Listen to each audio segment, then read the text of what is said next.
자, 고난주간 종료주일, 그 다음에 부활주일 이어서 베드로후서 강해 마친 다음에 오늘부터는 요한 1서 강해를 들어가도록 하겠습니다. 요한 1서는 예수님의 제자 12명 가운데 나이가 가장 어렸던 요한이 쓴 글입니다. 요한이 성경에 5권의 책을 썼는데요.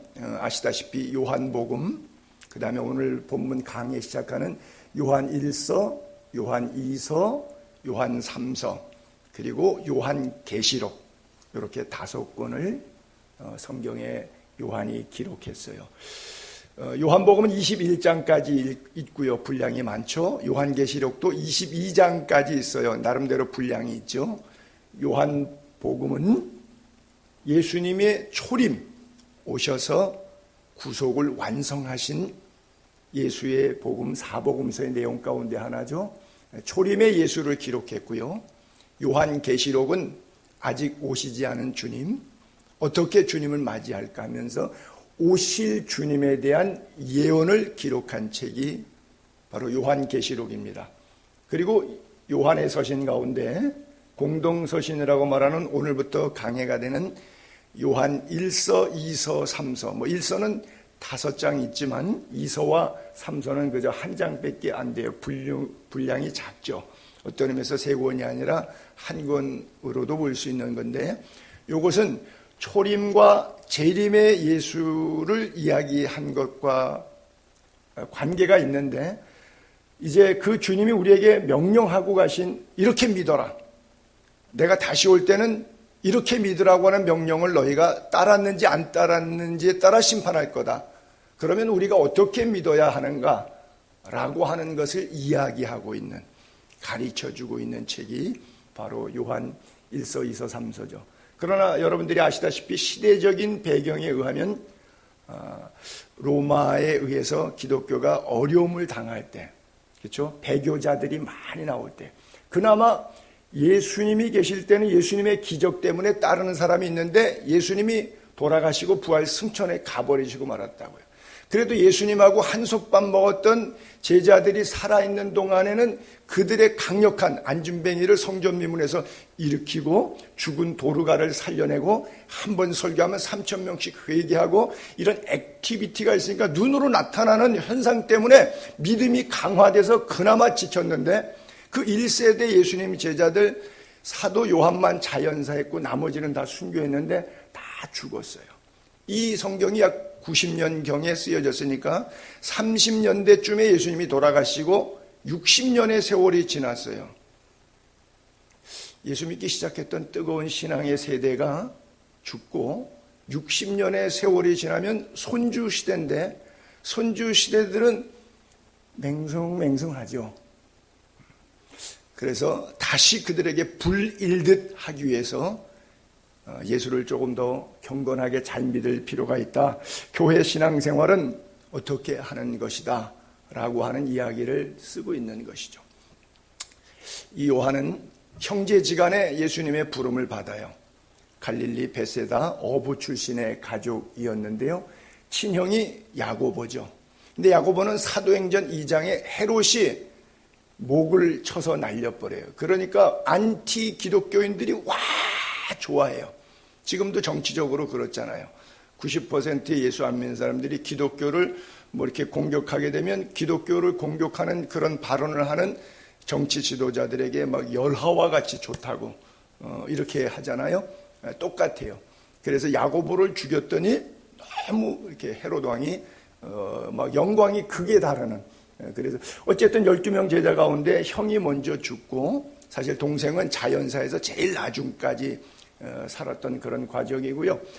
또 이 친구 엄마가 살로메라고 하는 여인인데, 보면 예수님이 무덤에 갈 때 막달라 마리아와 살로메 같이 가는데, 성경에 유추할 때 신학자들이 그렇게 봐요. 세베대의 2 아들, 그리고 이 2 제자의 엄마가 예수님께 와서 하나님 나라에 임할 때, 예수님이 나라 정권을 잡으면 메시아로 왕 되시면 그때 하나는 우편에 하나는 좌편에 앉게 해주세요, 우의정 좌의정 야고보와 요한을 청탁을 했더니 다른 제자들이 열이 이렇게 받아서 씩씩대서 분위기 서늘하게 만들었던 집안의 형제이기도 하지요. 그런가 하면 예수님이 갈릴리에서 유대로 이렇게 내려오시는데 중간에 사마리아가 있는데 사마리아를 통행하셔야 되겠는데 사마리아 사람하고 유대 사람하고는 감정이 안 좋으니까 우리 땅에 발 디디지 말고 돌아가라. 그랬더니 요한이 열 살짝 받아가지고 주님에게 이렇게 말했어요. 주님, 하늘에서 불을 명하여 내려 저들을 태우라. 그럴까요? 주님의 능력 빵빵한 시절에 같이 옆에 있었으니까 능히 그럴 수 있을 걸로 믿고 너무 열받아갖고 아니 감히 예수님이 지나가는데 길을 막아 저것들은 그냥 불로 싹 싸질러서 죽여야 돼. 이 정도로 다혈질. 그래서 요한은 별명이 2개가 있는데 하나는 보아너게라 그랬어요. 아시다시피 우레의 아들이다. 비 오기 전에 우렁쾅쾅 그러죠. 성질이 얼마나 급한지 제가 보니까 베드로도 조금 성격이 급한 다혈질 체질로 성경 스토리 이해가 되는데 제가 볼 땐 베드로는 그래도 나이가 좀 먹어서 괜찮은데 그나마 이 친구는 나이도 어린데 너무 성질이 그냥 불 같아갖고 제어가 잘 안 되는 이런 친구예요. 그때 예수님께서 쓸데없는 소리 하지 말고 돌아가자 이러고서는 근데 무르익어 가다 보니까 나중에는 성찬식 할 때 예수님의 품에 기대어 있는 제자라 써 있고요. 주께서 사랑하시는 제자가 이런 단어들이 나와서 나중에 요한 1, 2, 3서와 요한 계시록을 읽을 때 주후 90년경 지금 이 시대적 배경에 들어갈 때는 사람들이 요한을 뭐라고 별명을 붙였냐면 사랑의 사도라 그랬어요.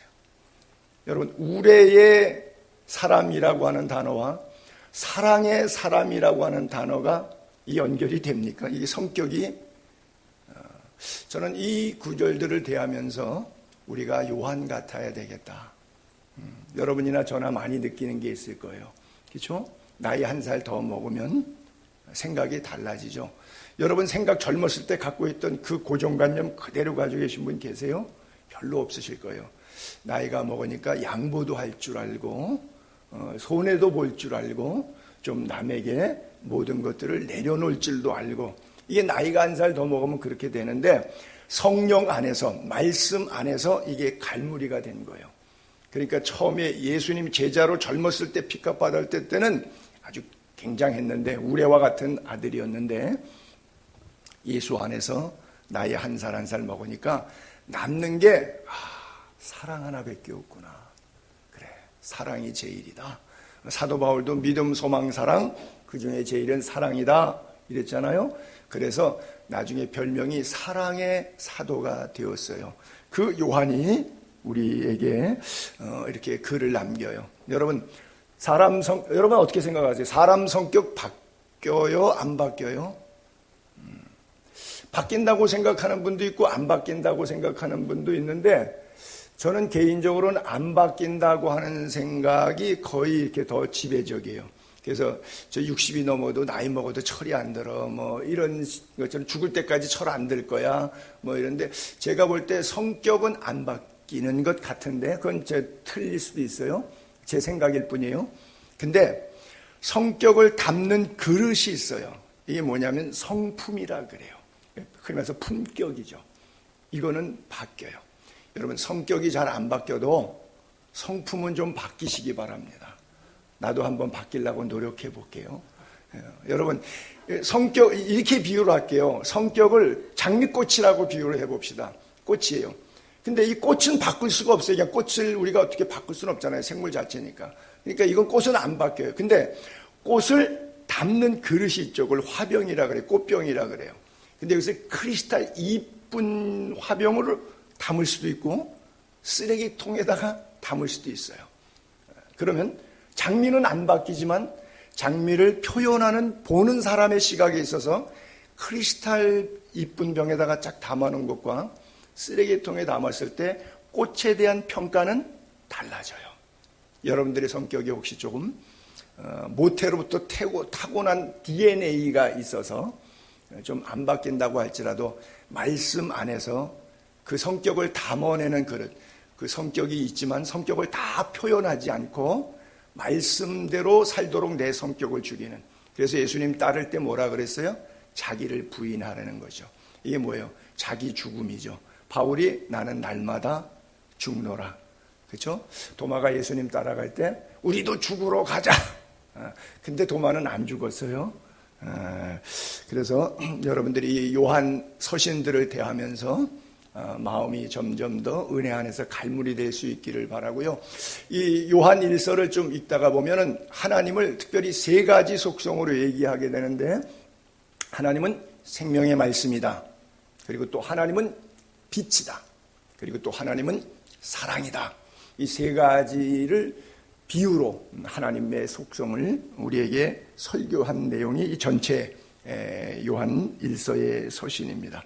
그래서 사랑하는 자들아 우리가 서로 사랑하자. 사랑하면 하나님 아는 자고 사랑하지 않으면 하나님을 모르는 자다. 왜? 하나님은 사랑이시기 때문이다. 이런 이야기를 하잖아요. 하나님이 우리를 사랑하시는 사랑을 우리가 알고 서로 사랑하는 것이 마땅하다. 이런 글을 요한 서신에 썼는데, 사실은 이 글을 쓰기 전에 요한복음에도 13장에 예수님께서 세족식 하시고 내가 주와 선생이 되었는데 너희 발을 씻겼으니까 너희도 이와 같이 행하는 것이 옳다. 그러면서 너희가 서로 사랑하라. 너희가 서로 사랑하면 다른 사람들이 너희들 보면서 내 제자인 줄을 알게 될 것이다. 그래서 그리스도인의 정체성, 예수 믿는 사람의 팻말, 우리의 마패는 뭐냐? 사랑이라고 하는 거예요. 그래서 마지막 끝에까지 남는 것은 사랑. 그래서 우리 예수의 교회의 정체성도 사랑이고, 예수의 교회에 소속된 사랑하는 지체들의 신앙의 속성도, 표현도, 팻말도, 모든 삶의 영역도 바로 사랑이어야 된다. 그래서 그것을 크게 율법으로 말하면, 십계명으로 그대로 도입하면 하나님 사랑, 이웃 사랑. 그렇죠? 그래서 온 율법이요 선지자의 강령이니라. 예수님께서도 설교에 그렇게 말씀하셨거든요. 그래서 우리가 세상에 맞닥뜨려 살고 있는 교회, 그렇죠? 이 코로나 시대를 살아가면서 코로나와 맞닥뜨려 살고 있는 이 교회 속에서 우리가 그리스도의 사랑을 담아 어떻게 하나님 앞에 부름받은 날까지 바로 성경적으로 살 것인가 하는 이 우리의 고민의 문제를 요한 서신이 정확하게 집어주고 있는 것이죠. 한국에서 사역했던 여러 선교사님들을 제가 만났을 때 그분들이 이구동성으로 한 46년 동안 대구에서 사역했던 윌리엄 그룹 선교사님도 그리스의 집시촌에까지 와가지고 저를 아주 기특하게 생각하면서 자기가 6.25 동란 끝나고 53년 이후에 한국에 와서 46년을 한국에 살았대요. 대구에서만 이렇게 사역했대요. 근데 성주순례를 그리스를 와갖고 대사관에 가서 여기 혹시 이 땅에 한국 선교사 있냐고, 그래서 연락을 해서 저를 찾아와서 만났어요. 그러면서 자기가 한국 조선 땅에 가서 선교하는 선교사인데 그 한국 사람이 세계 선교에 많이 나가 있다는 소식을 듣고 너무 기뻐서 자기가 온 김에 여기에서 선교하는, 나처럼 내가 한국에 선교했던 것처럼 이 땅에 선교한 사람이 있냐고 찾아서 만난 적이 있었거든요. 그래서 그분이 가신 다음에 돌아가실 때까지 매월 100불씩 퍼스널 책 사인해서 저한테 이렇게 보내주셨던 그 분이에요. 부인도 이름 윌리엄 그룹인데 구의령 선교사라고, 부인도 이름을 서수복이라고 이렇게 이름을 지었더라고요. 근데 한국 말씀을 너무 잘하셔서 저하고 한국말로 의사소통하는데 전혀 불편하지 않았어요. 그래서 아마 식당 가서 같이 이야기하고 교제할 때 옆에 사람들이 보면서 그랬을 거예요. 야, 저 서양 사람이 어떻게 한국 사람하고 앉아서 얘기하는데 한국말을 저렇게 잘하나? 아마 좀 그림이 좀 그랬을 것 같아요. 그분도 그렇고 몇 분 선교사님들이 하는 얘기가, 제가 한국에서 느끼는 것이 뭐냐, 공통적인 지적 가운데 하나가 한국 신자들은 명목상 신자들이 많다는 거예요. Faithful Christian, 진실한 기독교인들은 별로 없고, 그냥 종교 생활하듯이 도덕 수양, 인격 함양하듯이 교회 가면 뭐 다 목사가 좋은 말 하니까 교회 다녀서 나쁠 거 있나? 이래서 천국 소망이 확실하고 그러기 때문에 그것을 끝까지 영생을 이어가기 위해서 말씀대로 살고 예수 명령 순종하는 사람보다는 뭐가 뭔지 모르고 그냥 덜레덜레 교회만 왔다리 갔다리 하는 명목장 신자가 너무나 많다. 그런데 아마 이런 코로나 시대가 되면 더 그런 느낌이 있지 않을까 생각해요. 근데 이것은 시대마다 있었던 거예요. 어떤 시대 누구에게 물어도 마찬가지일 거예요. 우리가 80대 20의 비율이라는 게 있잖아요. 곤충학자가 개미가 이렇게 왔다 갔다 할 때 보니까 굉장히 부지런하게 꼬리와 꼬리를 물고 왔다 갔다 하는데 보니까 빈손으로 왔다 갔다 하고 실제 먹이 물어가지고 일하면서 왔다 갔다 하는 개미는 이렇게 보니까 20%밖에 안 되더래요. 나머지 80%는 걔는 왜 왔다 갔다 하는지는 모르겠는데 그냥 왔다 갔다 하더래요. 20대 80 이런 비율 얘기하는 것처럼 신앙에도 그렇지 않겠는가 하는 생각을 해봐요. 아합 왕 시절에도요. 예수를 믿는다고 하지만 이 갈멜산의 전투가 바로 그런 거죠. 하나님이 갈멜산에서 불을 왜 엘리야 시대 때 내리게 되었어요.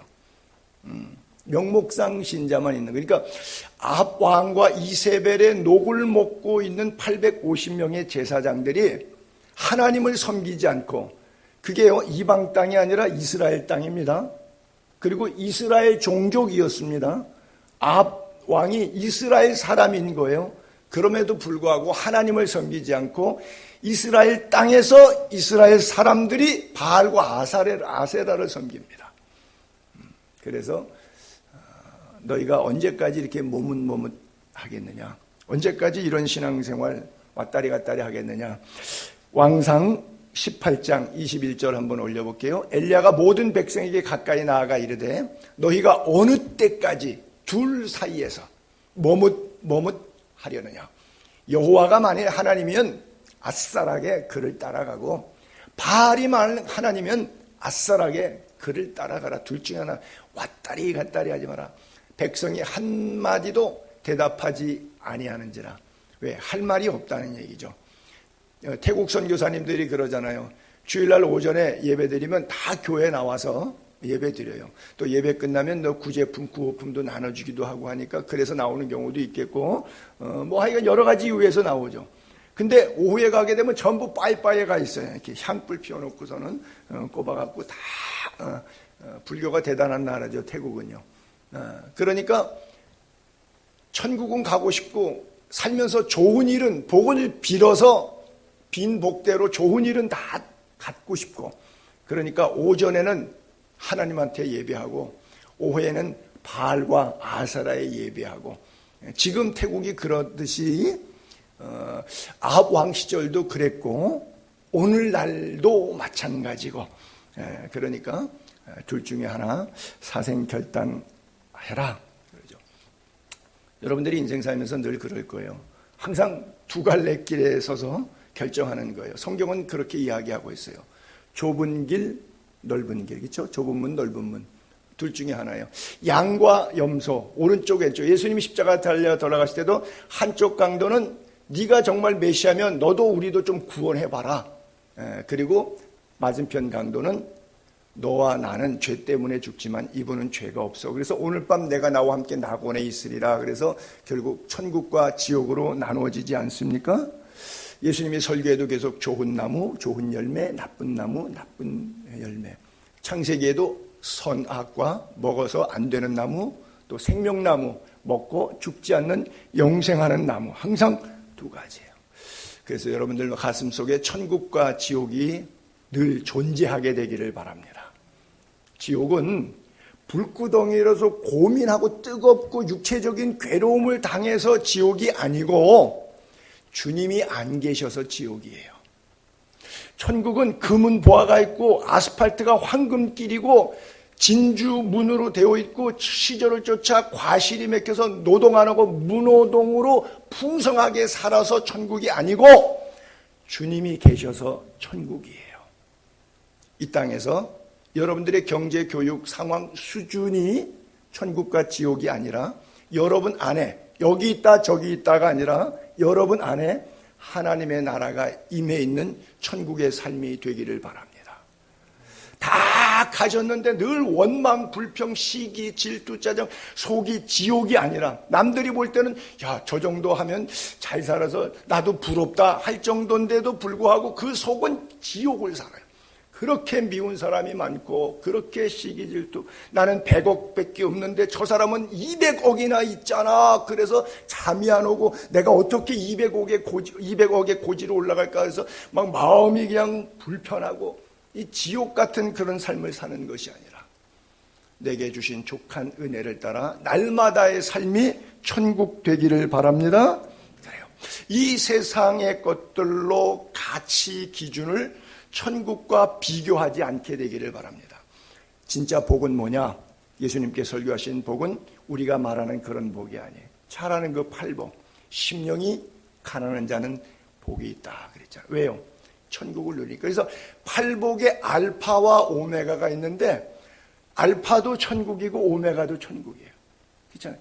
의를 위하여 박해를 받는 자는 복이 있나니 천국이 그들의 것이라 그랬잖아요. 그러니까 처음에 심령이 가난한 자의 보상도 천국이고 의를 향하여 박해받는 자의 8번째 복도 보상이 천국이에요. 그래서 팔복의 중심의 알파와 오메가는 처음부터 끝까지 하나님의 나라를 소유하게 된 것이에요. 그래서 우리가 이 세상에 살지만 이 세상의 것에 빠져 살지 않기를 주님은 원하세요. 이 세상이나 이 세상에 있는 것들을 사랑하지 말라 그래요. 왜? 하나님보다 더 사랑하는 것 자체가 우상숭배이기 때문에 성경은 이 세상이라고 하는 단어를 쓸 때 코스모스, 우리가 우주를 얘기할 때 영어로 코스모스, 이게 헬라어에서 그대로 온 거예요. 세상이라는 단어입니다. 근데 성경이 말하는 개념적 코스모스는 어떤 것이냐면 타락한 천사가 내어 쫓겨서 공중권세에 잡고 있는 공간, 스페이스, 이것을 코스모스라고 성경이 말하고 있어요. 그러면 이 세상을 사랑하지 말라는 뜻은 영적으로 공중권세 잡은 사탄이 우리를 지옥으로 끌고 가기 위해서 달콤한 사탕 미끼 걸어놓은 거, 그 달콤한 사탕 미끼를 물다가 지옥으로 빠지지 말라. 이래서 세상에 있는 것들이나 세상을 사랑하지 말라. 이렇게 말씀하시는 거예요. 세상에 있는 모든 것이 육신의 정욕과 안목의 정욕과 이 세상의 자랑이니 다 아버지께로부터 온 것이 아니라 세상으로부터 온 것이라 그랬어요. 바로 이것이 에덴 동산에 하와가 뱀한테 속았던 부분이죠. 선악과를 보니까 듣기 전에 하나님이 먹으면 반드시 죽으리라 그 소리 듣고 봤을 때는 쳐다보기도 싫었어요. 저거 먹으면 죽으니까 아주 혐오식품으로 보였어요.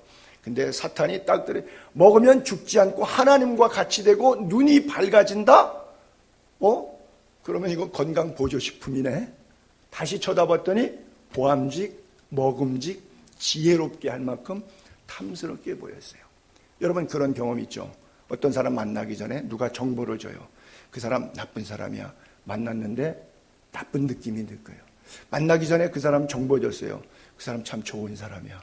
만났는데 기분이 좋아. 대화가 잘 돼. 왜? 정보에 의해서. 그러니까 사람이 망하면 귀부터 먼저 망하는 거예요. 그래서 사탄이 귀에다가 주니까 그 정보력, 잘못된 정보가 입력되니까 망하는 거예요. 생명의 말씀, 영원한 생명의 복음이 여러분 가슴에 가득 차게 되기를 바랍니다. 세상에서 들을 수 있는 모든 뉴스 미디어는 달콤한 것 같지만 미끼예요. 잡혀 먹는 거예요, 사탄에게. 그래서 세상에 있는 것들을 사랑하지 말라고 말씀하시는 것이고요. 하나님을 사랑하는 것, 말씀을 사랑하는 것, 이 빛을 사랑하는 것, 이것을 성경은 우리에게 요구하고 있어요. 그래서 우리가 세상을 이기려면 철저하게 전혀 의심 없이 성경을 곧이곧대로 믿어야 돼요. 그것을 신학적으로는 축자 영감설 또는 문자 영감설이라고 하는데 글자 자체까지 하나님의 성령이 감동을 입었다라고 말할 정도로 강하게 우리가 성경을 믿어야 된다. 성경에는 하나님의 말씀도 있지만 그렇지 않을 수도 있지라고 하는 의심이 주로 신학자들에게 많아요. 이걸 갖다가 비평이라 그래요. 비평문학이라 그러는데 여러분들은 100% 믿게 되기를 바랍니다. 어떻게 세상을 이겨? 요한일서 5장 4절에 보게 되면 하나님께로부터 난 자마다 세상을 이기느니라. 세상을 이기는 이김, 승리가 어디서부터 오느냐? 우리 안에 있는 믿음. 그렇죠? 세상을 이길 수 있는 믿음 어디서 오느냐? 또 하나님으로부터 온다고 하는 거예요. 하나님으로부터 이 믿음 받게 되기를 바랍니다.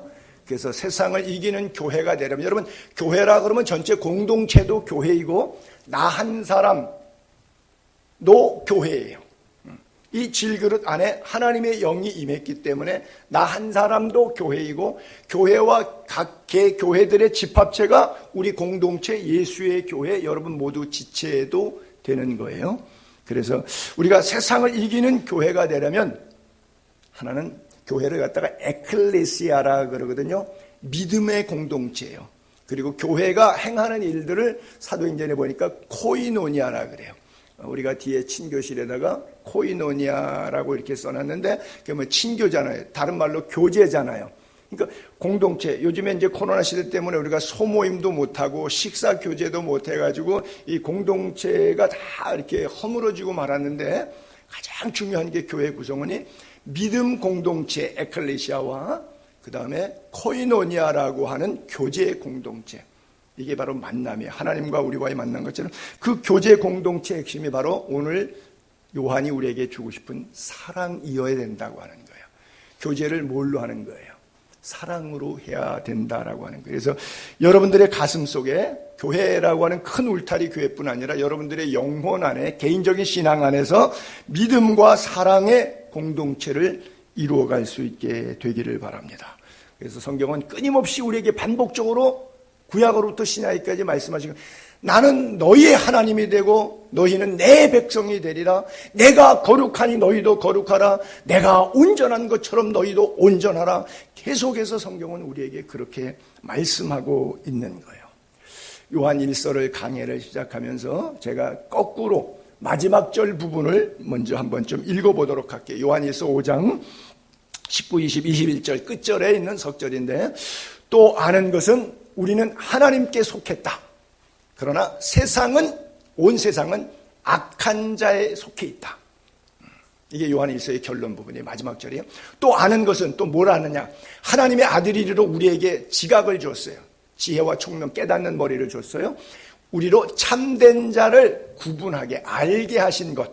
또 우리가 참된 자 그 아들 예수 그리스도 안에 살아야 된다는 것 알게 해줬고요.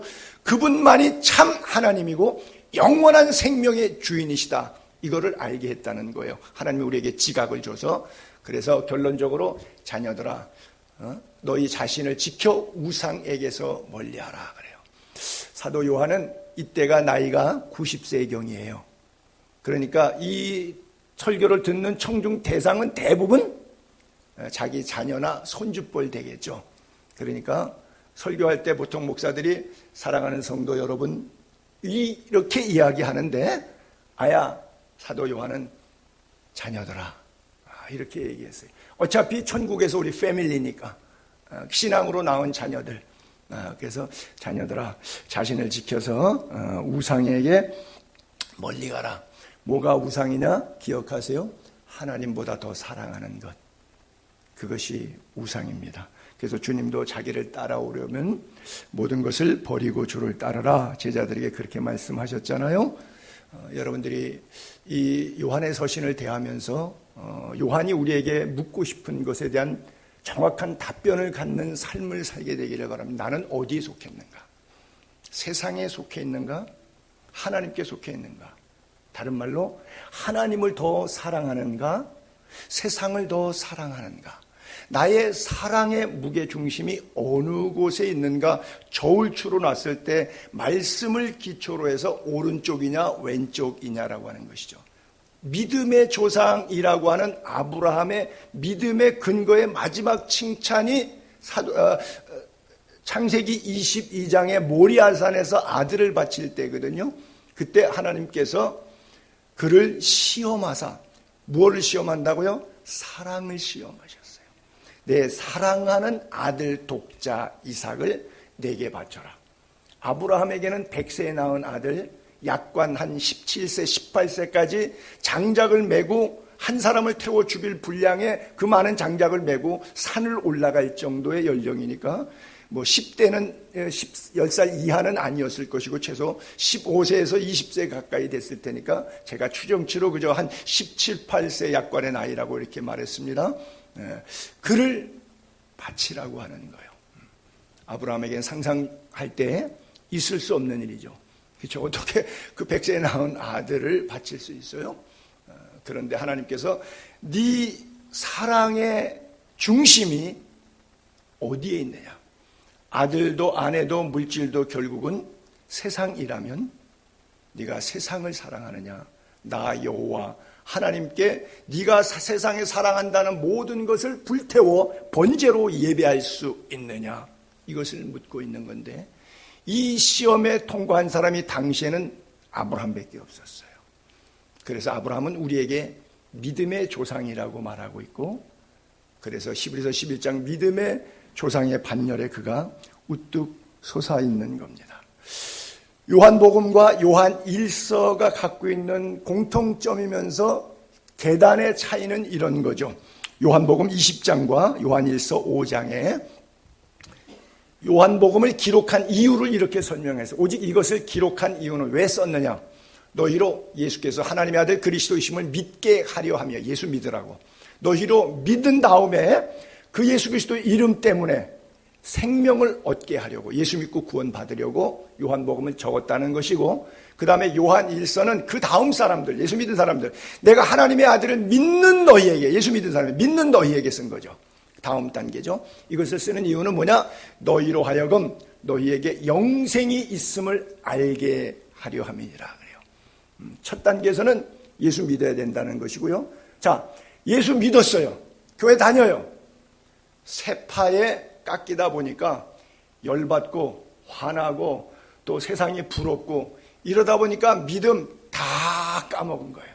한번 비침을 받고 성령에 참여 한번 되고 은사를 맛보고 그때 예수 믿고 구원받아서 눈물 콧물을 흘리면서 회개하고 주님밖에 없다고 막 이랬는데 신랑이 더디움으로 세월이 가는 가운데 내가 믿음이 싸늘하게 식어져서 영생 복락 천국 소망이 그거 주고 봐야 알지 이거 내가 헛거 믿는 거 아니야 이거 잘못 믿는 거야 투자 잘못한 거 아니야 이러다가 쫄딱 망하는 거 아니야 내 인생만 소비하는 거 아니야 이런 식으로 배교하는 마음이 설설 드는데 이건 누가 사탄이 우리 마음속에 달콤한 사탕 미끼로 이 세상을 사랑하게 만드는 거죠. 그래서 어느 순간 내 안에 예수 그리스도에 대한 믿음이 식어지게 만드는 것이죠. 여러분의 믿음은 갈수록 뜨거워지게 되기를 바랍니다. 그래서 오늘 본문 1, 2절 다시 올려볼게요. 이 믿음의 기원이 어디서부터 시작되는 거냐? 그 다음 보면 태초부터 있는 생명의 말씀. 이 말씀은 살리는 말씀이에요. 사탄의 말은 죽이는 말이에요. 뱀의 유혹은. 그렇죠? 근데 주님의 말씀은 생명의 말씀이에요. 살리는 말씀이에요. 이게 언제부터 있었냐? 태초부터 있었어요. 생명의 말씀에 관해. 우리가 사도 요한 입장에서는 제자들 전체를 가리켜서 예수님이 생애를 직접 경험한 세대니까 들은 바요, 눈으로 본 바요, 그것도 아주 자세히 보고 우리 손으로 만진 바라. 이 생명이 나타나신 바 됐는데 나타났다. 이 땅에 오셨다. 성육신이죠. 이 영원한 생명을 예수 그리스도죠. 우리가 봤다. 제자들은 예수님 봤잖아요. 그래서 증언해서 너희들에게 전한다. 너희들은 못 봤으니까 60년이 지났으니까 예수님 돌아가신 지. 그래서 나는 본 세대이기 때문에 너희에게 증언한다. 그는 어떤 분이었냐? 아버지와 함께 계시다. 워낙 하늘에 계신 분인데 천지를 지으신 분인데 잠시 우리에게 나타나셨다. 성육신하셨다. 바로 그분이 예수다. 그분이 생명이다. 여러분 창세기 1장 1절 시작할 때 보세요. 다음 절 넘기면 태초부터 있는 말씀에 대해서 이렇게 시작하죠. 성경은 태초에 하나님이 천지를 창조하셨다. 근데 요한복음도 그렇고 요한 1서에도 지금 이렇게 1장이 있었는데 요한 1서뿐 아니라 이 요한이 썼던 먼저 서신의 요한복음에도 1장 1절이 이렇게 시작되죠. 태초에 말씀이 계셨다. 이 말씀이 하나님과 계셨으니 이 말씀이 곧 하나님이시니라. 자, 여러분 아시다시피 창세기에 하나님께서 가라사대 또는 성경 보시면 요즘에 이제 번역으로 새 번역본으로 이르시되 빛이 있으라 하시니 그대로 되니라. 보시기에 좋았더라. 그렇죠? 이르시되 그대로 되니라. 보시기에 좋았더라. 계속해서 반복해서 하나님의 창조가 그렇게 되는데 이 세상이 어떻게 만들어졌다고요? 이르시대로, 가라사대로, 다른 말로 말씀으로 창조되었어요. 이 세상이 말씀으로. 그것을 조금 우리가 어려운 말로 신학적으로 이제 로고스라고 하는 단어를 쓰는데, 바로 이 로고스, 거기서 이제 로직이라고 하는 영어가 이제 나오기 시작해요. 모든 이론들을 로직이라고 그래요. 로지컬하다 뭐 이렇게 표현하는데, 바로 태초에 말씀이 있었고 이 말씀이 하나님이셔서 하나님이 말씀으로 이 땅을 창조하셨어요. 그 살아있는 말씀이, 생명의 말씀이 여기에 문자로 기록된 것이 성경이고 이것만이 우리를 살릴 수 있는데 태초부터 오늘 우리의 손에까지 주어진 생명의 말씀이라고 하는 거예요. 이걸 믿어야 한다라고 하는 거예요. 이 믿음이 여러분 속에 강력하게 있게 되기를 바랍니다. 기독교는 관념도 사상도 철학도 이념도 종교도 아닙니다. 영원한 생명입니다. 생명 자체예요. 예수가 생명이고 말씀이 생명이에요. 불신자들은 이렇게 말할 수 있어요. 뭐 기독교나, 예를 들면 기독교나 불교나 다 같은 거죠. 종교는. 왜? 사람이 다 착하게 살자는 것 아닙니까? 100번 맞죠. 그들의 입장에서는. 아니요. 그러나 우리는 틀려요. 왜 틀리냐? 착하게 살려고 예수 믿을 것 같으면 예수 안 믿고도 착하게 살 수 있어요. 우리는 근본적으로 원죄를 타고났기 때문에 아무리 남 볼 때 착해도 내 속의 원죄를 해결할 길이 없어요. 이것은 주님만이 해결하실 수가 있어요. 유일한 예수 그리스도만이 우리의 구원자입니다.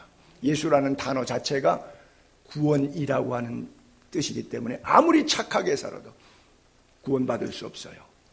우리가 예수를 믿어야 구원을 받는 겁니다. 그러나 이것을 오해하지는 마세요. 아, 그러면 착하게 안 살아도 되는구나. 예수만 믿으면 되는구나. 말은 문자적으로는 맞지만 내용에 들어가면 이게 틀려지는 것이, 예수 믿는 사람이라면 안 착하게 살래야 안 착하게 살 수가 없어요. 왜? 내가 살지 않고 나는 죽고 내 안에 예수가 살았는데 예수가 안 착하게 삽니까? 사기치고 도둑질하고 간음하고 그러고 삽니까? 예수가 그렇게 살아요?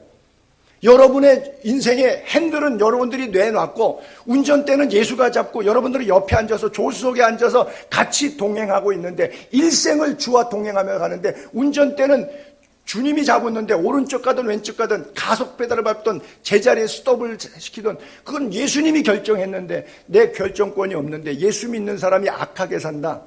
있을 수 없는 거죠. 가짜 예수쟁이죠. 제가 목회하면서 느끼는 것이 그런 거예요. 뭐 저를 포함해서 기도 많이 해요. 성경 많이 알아요. 내가 볼 때 분명히 주님을 경험한 사람 같아요. 주님에 대해서 너무나 잘 아는 사람 같아요. 근데 사는 거, 돈 쓰는 거, 시간 쓰는 거 딱 보니까 각계 표시예요. 그거는 아니지. 누가 봐도 절대 아니다. 아주 뭐 기가 막힐 정도로 엉망진창이고 제멋대로 들나귀 같이 사는데 교회는 잘 나오고 주일 성수 11조 또박또박 잘한, 너무 끔찍하게 잘해. 완전히 속는 거예요. 그분이 믿은 성경책은 무슨 복음이냐? 내가 복음이죠. 내가 복음. 말씀이 중심이 되는 성도가 될 수 있기를 바랍니다. 여러분, 복음은 어떤 거예요? 복음의 능력. 요한복음 5장 24절 한번 볼게요. 요한복음 5장 24절. 내가 진실로 진실로 너희에게 이르노니 내 말을 듣고 또 나 보내신 이를 믿는 자는 영생을 얻었고 심판에 이르지 아니하나니 사망에서 생명으로 옮겼느니라. 예수께서 이르시되 나는 부활이요 생명이니 나를 믿는 자는 죽어도 삽니다. 살아서 나를 믿는 자는 영원히 죽지 아니하리니 내가 이것을 믿느냐? 믿습니까? 우리가 예수 믿다가 죽게 되면, 개인의 종말을 맞게 하게 되면 때가 참에 부활합니다. 우리가 살아있는 동안에 개인의 종말이 아니라 역사의 종말, 주님이 오시면, 살아있는 동안에 주님이 오시면 우리는 영원히 죽지 않습니다. 믿게 되기를 바랍니다. 이미 사망에서 생명으로 옮긴 사람들이라는 사실. 로마서 1장 16절 17절을 볼게요. 내가 복음을 부끄러워하지 아니하노니. 요즘은 예수 믿는 게 좀 부끄럽죠. 어디 가서 목사라 그러면 좀 부끄러워요. 제가 식당에 가서도 옛날 같으면 그냥 교인들하고 밥 먹을 때 그냥 옆에 누가 있던 말든 시키도 했는데, 요즘은 코로나 시대니까 이렇게 비말 튀기고 이렇게 말하는 것에 대해서 조심성이 있어서 그냥 우리 각자 기도하고 먹읍시다, 뭐 이런 시대가 됐거든요. 근데 그것이 좀 지나쳐서 기도조차 못할 정도로, 왜 우리 식당은 교회 다니는 사람은 출입을 금합니다, 이렇게 팻말 써붙인 식당들도 있으니까, 이게 자신이 믿음 생활 바로 못한 것에 대한 자책이 아니라 거꾸로 예수님이 부끄러운 거야. 예수 안 믿으니까, 예수를 이해만 했어. 그러니까 내가 복음을 근데 바울은 그래요. 내가 복음을 부끄러워하지 않는. 이 복음은 왜? 모든 믿는 자에게 구원을 주신 하나님의 능력이에요. 하나님의 능력 경험할 수 있게 되기를 바랍니다. 복음의 능력, 생명의 능력 경험할 수 있게 되기를 바랍니다. 복음에는 하나님의 의가 있어요. 그래서 우리를 견인하는데 믿음에서 믿음으로 이르게 하나니 기록된 바 오직 의인은 믿음으로 말미암아 살리라. 여러분, 여기에 귀한 논리가 있는데, 여러분들의 지식으로 믿음이 생기지 않습니다. 여러분들의 경험으로 믿음으로 생기지 않습니다. 하나님께 전폭적으로 맡길 때, 신뢰할 때, 믿을 때만 믿음이 생겨요. 여러분들이 믿기로 결단하지 않는 한, 하나님을 향해서 말씀을 신뢰하지 않는 한, 여러분들이 교회 50년 다녀도 여러분 안에 믿음은 생기지 않습니다. 왜? 믿음은 믿음으로만 생기기 때문에 그래요. 그래서 인생 대박 나는 것만 기대하는 것. 예를 들어서 하나님의 능력이라 그러면 우리는 뭐라? 병 고침 받는 것. 안 되던 사업 기도해서 하나님께 믿습니다. 제가 이거 사업 풀어주시면 이제 11조 또박 하겠습니다. 뭐 이래갖고 갑자기 팍 풀리고 뭐 대박 나고 그냥 뻥 터지고 뭐 예언을 하고 방언을 하고 뭐 기도 응답이, 야, 하나님의 능력이다. 그것은 있다가도 없고 없다가도 있을 수 있어요. 손에 주어진 그 무엇이 하나님의 능력이라고 하면 가현적인 보이는 것이, 그럼 불가현적인 하나님의 생명을 놓치는 거예요. 하나님의 능력은 구원이 하나님의 능력이에요. 영원한 생명이 하나님의 능력이에요. 영원한 생명과 구원과 천국이 하나님의 능력인데, 하나님의 능력을 현상적인 물질적 상황적 축복의 개념으로 하나님의 능력을 오해하면, 그 능력이 날마다 주어지지 않으면 교회를 왔다 갔다 신앙생활이 좋았다 나빴다 맨날 곤두박질 치고 다람쥐 쳇바퀴 도는 거예요. 왜? 하나님의 능력이 있다는 역사 안 하지. 하나님의 능력으로 구원받아서 새 생명을 얻고 천국의 소망이 확실한 사람은 빼앗길 수 없기 때문에 상황과 환경과 물질과 인간관계에서 흔들리지 않습니다. 흔들렸다는 얘기는 내 안에 하나님 나라가 아직 임하지 않았기 때문에. 여러분, 제가 이렇게 표현해 볼게요. 여러분 가운데 부모님이 돌아가셨거나 배우자가 죽었거나 하여간 장례를 경험한 분들이 계실 거예요. 자, 지금 우리는 여기 살아서 앉아 있어요. 죽어서 그분들이 지금 천국 아니면 지옥에 있을 거예요. 그분들이 만약에 살아서 우리 가족들에게 한마디 할 수 있는 기회가 있다 그러면 무슨 얘기할 것 같아요? 야, 다 버려. 제 생각입니다. 야, 다 버려. 하나도 중요하지 않아. 예수만 잘 믿어. 천국 진짜 있어. 이 얘기 암만 해도 여러분 못 알아들어요. 왜? 눈에 보이는 건 그게 아니잖아요.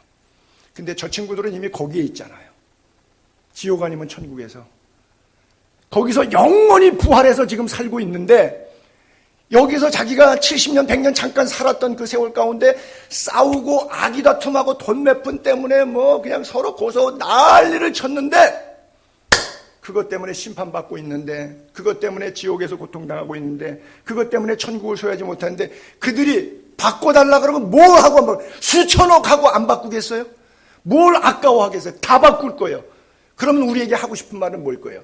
어리석은 부자가 남은 5 형제에게 나사로를 보내서 좀 설교해달라고 간증해달라고 부탁했던 똑같은 얘기 아니겠습니까? 그들의 소리가 들리는 축복이 있게 되기를 바랍니다. 뭐가 중요한지 암만 설교해도 여러분들이 못 알아들으실 거니까 그냥 거기까지만 할게요. 소용없는 얘기예요. 여러분, 엠마오로 가던 2 제자, 3년 동안 예수님이 부활시키는 거, 나사로, 오병이의 기적, 온갖 병자, 귀신 내어 쫓으시는 모든 힐링 미니스트를 다 경험했어요. 3년 동안 주님을 쫓아다니면서. 근데 예수님 딱 십자가 지고 나니까 어떻게 했죠? 엠마오로 가요. 3년 동안의 그 놀라운 체험들, 기적들, 경험들, 성령의 은혜들을 다 제자로서 경험하고 엠마오로 가요. 그 다음 예수님이 답답하니까 가셔요. 예수님과 동행하는데 그들이 눈이 멀어 그인 줄 알지 못하니라 그랬죠. 교회를 나오는데 예수를 몰라. 주님이 여러분 옆에 계신데 주님을 알아보질 못해요. 엠마오 제자 그렇잖아요. 3년 경험했는데도, 그리고 지금 현재 이 시간에 주님이 자기와 함께 길을 걷고 있잖아요. 근데도 못 알아봐요. 언제 알아보죠? 주께서 말씀을 풀어주실 때 그들의 마음이 뜨거워졌어요. 방법 없어요. 말씀으로 돌아가세요. 성경만이 살릴 수 있어요. 교회도 손용삼도 건물도 그 누구도 살릴 수 없어요. 여러분들을 말씀을 붙잡으세요. 말씀만이 길이요 진리요 생명 되신 예수 그리스도의 은총이 이 말씀 안에만 있어요. 말씀만 붙잡으시기 바랍니다. 아무것도 다 놓쳐도 괜찮아요. 여러분 사도행전 8장에 보면 에티오피아의 간닥의 여왕의 국고를 맡은 내시가 예루살렘으로 왔다가 돌아가는데 이사야의 글을 읽는데 깨닫지 못하니까 성령께서 가사에 있던 빌립 집사를 그쪽으로 가라 그래서 광야길에 가서 만나서 이렇게 수레에 올라서 읽는 것을 깨닫느냐 모른대요. 여러분 에티오피아, 여러분 지도로 데려가실 텐데 중동에 이스라엘이 있고요. 밑에 시나이 반도 쪽으로 이집트가 있고요. 그 밑에 수단이 있습니다. 그 수단 밑으로 오른쪽 동쪽면에 에티오피아라고 하는 16개 참전 6.25 우방국 가운데 한 나라인데 이 나라가 있어요. 거리를 따지면요. 이집트가 위에서 아래까지 어마어마합니다. 거기에 수단 어마어마해요. 길이가. 제가 측정은 못 해봤는데 최소 4,000km는 넘어요. 서울 부산 10배라는 길입니다. 예루살렘에 예배하러 올라갔다가 돌아가는 길이래요. 야, 비행기도 없지. 그냥 맹길을 척박하게 수레 하나 가지고 가는데 4,000km가 넘는 길을 예배하겠다고 했다니. 요즘은 차 타고 40분 되는 교회도 안 가죠. 안 가. 뭐하러 가. 근데 예배하러 가는데 4,000km나 예루살렘으로 예배하러 가요. 그래도 소용없어요. 안 가는 사람이나 간 사람이나 똑같아. 40년 믿은 사람이나 부산에서 올라온 사람이나 어저께도 신학교에서 강의하는데 첫 강의 수업 들어온 사람이 있어갖고 저는 첫 강의 때 거의 한 60, 70명이 있어요. 토요반에는. 그래서 모르는 얼굴들이 있어서 제가 인사 소개를 이번 학기 저 얼굴을 처음 보는 사람은 인사 소개를 하시라고 어느 동에서 왔고 어느 교회 섬깁니다. 두 가지만 간단하게 말씀하시라고 수업 전에 그랬는데 한 사람이 일어났는데 부산에서 왔대. 뭐 KTX를 타고 새벽에 오는지 비행기를 타고 오는지 모르겠는데 일주일마다 토요일마다 그분은 오는 거예요. 그것도 대단한데 그거 10배 거리에서 왔다니까요. 2000년 전에 뭔 말인지 알란가 몰라. 그래도 소용없어요. 왜? 예수를 몰라. 이사야서를 읽는데도 몰라. 빌립이 풀어줄 때 그가 거기서 꼬꾸라져요. 그리고 주님 영접합니다. 나 세례라도 좀 받게 해주세요. 그래서 길 가다가 물이 있으니까 내려가서 세례를 받고 그들이 성령을 경험합니다. 여러분 다른 거 없어요. 엠마오 제자도 그랬고 에티오피아 간닥의 내시도 그랬고요. 말씀이에요. 목사 의지하고 건물 교회 예배당 화려한 게 저는 개인적으로 나쁜 건 아니지만 교회 옛날에 제가 초창기 때 신앙생활할 때 어린 시절이죠. 초등학교라고 얘기합시다. 교회 주보가 보면요. 대부분 여기 예수님 얼굴이 주로 있었어요. 옛날 교회 다니시던 분들은 좀 기억하시는 분. 거의 예수님 얼굴에 이렇게 흉상. 그런 얼굴인데 지금은 다 교회 주보에 뭐 있냐. 저처럼 예배당 건물 없는 데는 할 수 없이 아무거나 있고 건물 조그맣게 이쁘게 지면 그 건물 각도 조명 잘 찍어갖고 어마어마하게 화려하게 보이게 해서 건물이 있어요. 나 목회하면서 이렇게 수고해서 예배당 이렇게 예쁘게 잘 졌거든. 여기 자기 공로가 들어가 있어요. 하여간 건물만 지면 되잖아요. 저처럼 초라해갖고 건물 하나 없는 사람들은 여기다가 감히 그런 걸 만들 수가 없으니까 할 수 없이 꽃그림 넣었어요. 여기에 자기도 모르는 가운데 세월 속에 뭐가 배어있죠? 주보에 담임 목사 이름 넣고 전도지에 달력에 전부 도배하고 자기 이름 석자 넣는데 머리가 벙벙하죠. 왜 그럴까요? 자기도 모르게 세상과 같아지는 거예요. 예수가 드러나야 되는데 예수가 드러나는 게 아니라 담임 목사가 드러나요.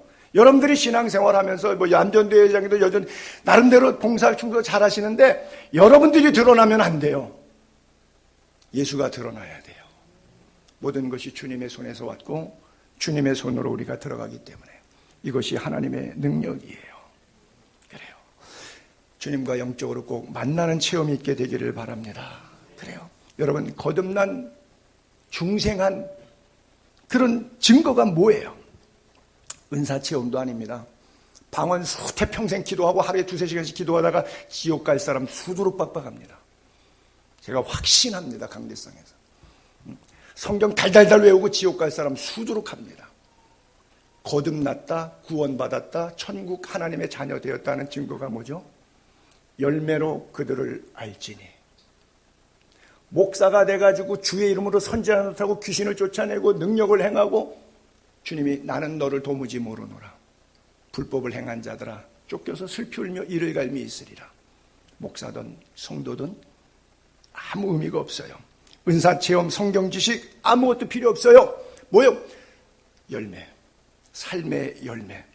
다른 말로 말씀에 대한 순종한 결과예요. 말씀을 실천한 결과물들이 있어야 돼요. 그 사람은 반드시 예수가 주인이니까 자기가 주인이 아니기 때문에 자아가 죽었기 때문에 인격이 변화된 사람입니다. 여러분, 도마도 마찬가지로 예수님 쫓아다니면서 부활의 마지막 자리 갔는데 마침 그날 도마가 없을 때 예수님이 오셨다가 가셨는데 11제자 마태아가 나중에 제비 뽑았는데 막 목이 아프도록 주님 사랑하셨다고 얘기했는데 니들 11대 1로 달려들어도 나 안 믿어. 내 손으로 넣어보고 해보고 눈으로 못자국 확인하면 믿지 안 믿어. 우리 예수님도 성질도 급하시지. 그러니까 진짜 나타나시네 또. 믿음이 없는 자가 되지 말고 믿는 자가 되라. 그래서 눈으로 보고 확신한 다음에 무릎을 꿇었어요. 나의 주 나의 하나님이시여. 그래놓고 그 다음날 어디 가신 줄 아십니까? 주를 믿기 위해서 순교자의 영성에 있는 길을 걸어간 게 아니라 요한복음 21장에 보니까 부활한 주님이 3차례씩이나 만나줬는데도 예루살렘을 떠나지 말고 몇 날이 못돼서 성령, 오순절날 성령 받는데 있으라 그랬는데 거기 안 있고 다 어디 갔냐면 갈릴바다, 직선거리를 한 110km, 120km 되는 북쪽 갈릴바다, 막 걸어서 가게 되면 한 3일 길 정도 이상 걸릴 길, 갈릴바다 가서 밤새도록 물고기 잡는 거예요. 베드로랑 같이 7명이 팀 미션 사역한 거예요. 그날 밤 헛땅 쳤고 큰 물고기 153마리 올라왔다. 너나 사랑하느냐? 그 스토리가 바로 요한복음 마지막 21장이잖아요. 그때 동행했던 사람 가운데 도마가 있다니까요. 명단에. 그 사도행전 아니면 요한복음 21장에 읽어보면 거기 도마도 따라갔다고 써 있어요. 좀 이렇게 욕해서 죄송합니다. 참 나쁜 놈이다. 그럴 수가 없지. 뭐 나의 주, 나의 주님이 나의 하나님이라고 그렇게 얘기했는데도 도마도 그렇더라고요. 물론 불로 성령 세례 받은 다음에 도마는 로마에 가서 인도에 가서 복음을 전하다가 순교한 것으로 전승에 그렇게 알려져 있어요. 그래서 마무리는 아름답게 했지만 도중에 업앤다운인데 아무리 그래도 3년 동안 따라다녔던 주님이 돌아가시기 전에 나 부활할 거라고 예언했으면 믿어야지. 보지 않고 안 믿겠다고. 빌립도 오병이어 기적을 베풀기 시작했던 사람이 바로 이 빌립인데 이 빌립도 그래서 아버지를 내게 보여주셔서 예수님이 답답해서 나와 얼마나 함께 있어야지 나를 믿겠느냐. 내가 아버지께로 왔거늘 나를 본 자는 아버지를 보았거늘. 그걸 못 믿겠으면 내가 행하는 일을 봐라. 이게 사람의 일이냐 하나님의 일이냐. 측근들도 제자들도 같이 경험한 사람들도 믿지 못한다는 거예요. 그러니까 여러분 병 나았다고 그 사람 예수 잘 믿을 것 같아요? 안 되는 사업 목사님이 기도해줘서 하나님이 풀어줘갖고 대박 나가지고 그 사람이 예수 잘 믿을 것 같아요? 아테네 하나님께서 너무 어려워갖고서는 정말 몸을 팔아서 살던 그 부인이 울며 불며 얘기해서 정말 저도 같이 눈물 흘고 기도해줬어요. 어느 날 재혼하게 됐는데 정말 떵떵거리는 부자하고 재혼해서 별장 같은 바닷가에 아방 같은 집을 하나 딱 샀어요. 그 다음부터 교회 안 나와요. 그래서 제가 신방을 갔죠. 왜 안 나오냐고. 그랬더니 몇 주 전에 도둑이 한번 집에 들었대. 그래서 주일날 집 비우는 걸 얘네들이 알기 때문에 내가 지켜야 되는데 교회 나갈 수가 없대. 근데 내가 이 기도를 그 다음에 못했어요. 하나님 이 집을 거두어가 주옵소서. 그 기도했으면 이분의 영혼이 천국 갈 수 있는데 이 기도 못 해주는 바람에 천국 갈 가능성에서 조금 왔다 갔다 하지 않을까. 현재 어떻게 믿고 있는지는 모르겠어요. 여러분 영생이 뭐예요? 요한복음 17장 3절에 이렇게 성경은 영생을 이야기하고 있어요. 영생은 곧 유일하신 하나님, 그 다음에 그가 보내신 자 예수 그리스도를 아는 것. 안다는 것은 믿음을 근거로 하는데 경험을 얘기하는 거예요. 언젠가도 여러분께 말씀드렸지만 여기 안다라고 하는 원어의 히브리적 개념의 야다라고 하는 단어를 쓰는데 야다는 부부 행위를 이야기하고 있는 거예요. 즉 사람을 껍데기로 아는 것이 아니라 껍데기도 당연히 알지만 내면까지 아는 것. 그렇잖아요. 암만 연애하고 차 마시고 영화 보고 대화 많이 해도 결국 결혼에 꼴인되지 않는 한 모르는 거예요. 그러나 결혼하면 아는 거예요. 이 야다라고 하는 단어가 바로 부부 행위라고 하는 단어예요. 그러니까 영생이 뭐냐? 하나님과 부부 행위라는 말이 좀 여러분들이 거칠 이상하게 들릴지 모르는데 하나님과 또 예수 그리스도와 관계, 만남이 그 단계까지 하나님의 속성, 하나님의 껍데기, 하나님에 관한 지식이 아니라 그 내용 전체, 하나님의 메시지 자체를 다 길어 올라서 내가 소지하고 있는 것. 그것을 바로 야다라고 그래요. 바로 영생이 그거예요. 성경에는 그래서 이렇게 혼인잔치를 비유로 예수님이 이 땅에 오셨을 때 제일 먼저 행하신 기적이 갈릴리 가나에서 혼인잔치 무리변에서 포도주가 되게 하신 거거든요. 천국을 비유할 때도 미련한 처녀와 슬기로운 처녀 얘기할 때 신랑이 더디옴으로 또는 보라 신랑이 이로다 그럴 때까지 그 예수님이 다시 오신 걸 신랑, 그래서 천국의 비유를 지혜롭고 슬기로운 차이를, 미련한 차이를 그렇게 얘기했거든요. 또 예수님께서 설교할 때 천국은 이와 같으니 그러고서는 혼인잔치를 열어놓고 사람들을 오라 일부 초청했는데 초청 대상자들은 안 온 거예요. 아브라함 자손들, 유도인들.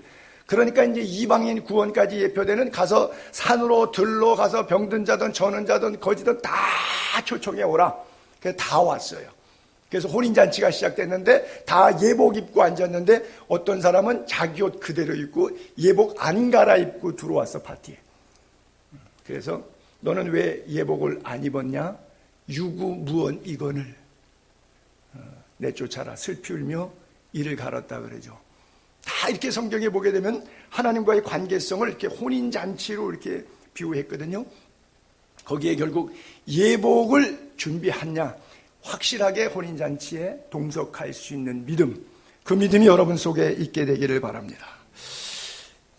하나님 나라에 관한 분명한 확신 여러분 속에 있게 되기를 바라고요. 한 예만, 시간이 좀 길어져서 한 가지 얘기만 하고 마칠게요. 다니엘서 6장 18절 한번 볼게요. 다니엘 이야기를 여기다가 조금 제가 예화로 쓰고 싶어서 만들었는데 다니엘이 사자굴에 들어갔어요. 그날 밤입니다. 사자의 밥이 됐던 날 밤. 왕이 통탄하는 거죠. 다니엘을 사랑하니까. 궁에 돌아가서는 밤새도록 금식했어요. 그리고 오락을 금했어요. 이 얘기는 부부 생활까지도 침소를 갖지 않았다는 얘기죠. 너무 슬펐다는 얘기예요. 그리고 잠자기를 맞이하냐. 그리고 새벽 일찍에 사자굴에 갑니다. 그리고서는 소리를 질러요. 그날 밤에 다니엘은 밍크 담요보다 더 포근한 사자 담요 덮고 잤어요. 소리 질러서 안 깨웠으면 너무 피곤하게 잘 자고 있었어요. 그런데 왕은 잠 못 잤어. 천국에 대한 비유를 제가 이렇게 설명하는 핵심을 이해하시겠습니까? 지금 왕은 괘씸한 놈, 나를 예배하지 않고 뭐 어디다가 기도하고 뭐 이런 짓 했다고 우리 땅에 와서 하면서 내가 총리까지 임명해줬더니 이게 국무총리 시켜주니까 대통령을 우습게 알고 이런 게 아니라 그를 얼마나 사랑했는지, 그의 하나님에 대한 두려움이 있었는지, 오히려 왕이 잠 못 자고 사자굴에 빠진, 여러분 그게 있을 수 없는 일이잖아요. 오히려 거꾸로 사자굴에 들어간 사람이 불안해서 잠 못 자야 되는데 얘는 밍크 담요가 아니라니까요. 밍크 담요를 또 덮어보셔야지 이해가 되지. 사자 담요를 덮고 잤다니까요.